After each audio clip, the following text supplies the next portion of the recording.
How should Asian countries respond to these challenges to keep the regional environment secure and stable, and to enable all countries to grow and prosper peacefully and take their place in the sun? Countries should be thinking not just of how to be better prepared should conflict unfortunately occur, but how to work together ex ante,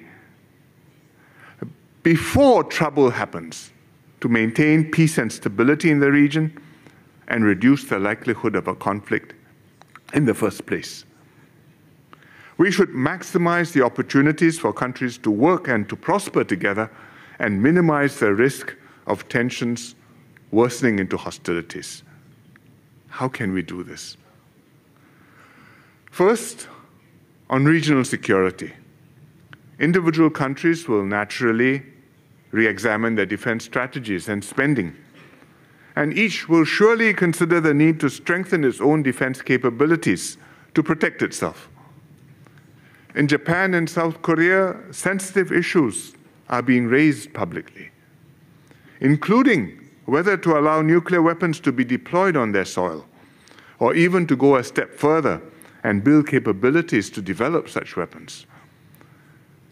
But if we only look at regional security from the perspectives of individual nations, we may end up with an arms race and an unstable outcome. Countries must therefore also work together to strengthen their collective security.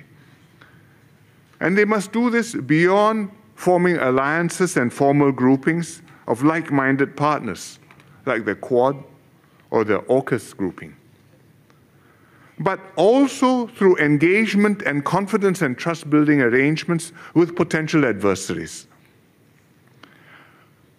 Even at the height of the Cold War, there were quiet channels of communication between the US and the Soviet Union, at the top leadership level and between the armed forces.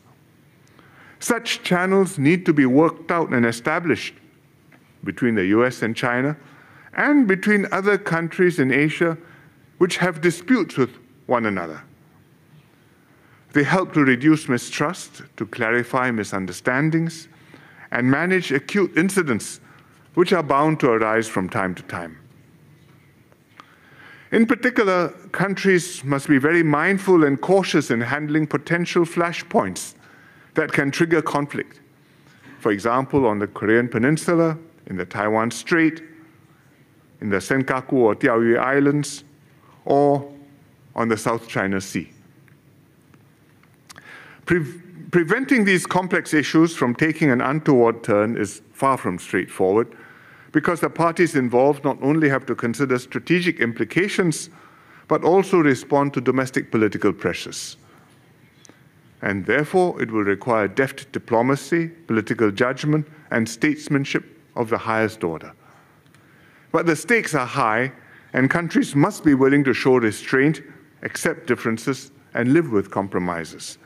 Because if these flashpoints are mishandled, a miscalculation or a mishap could well trigger an escalation and serious consequences.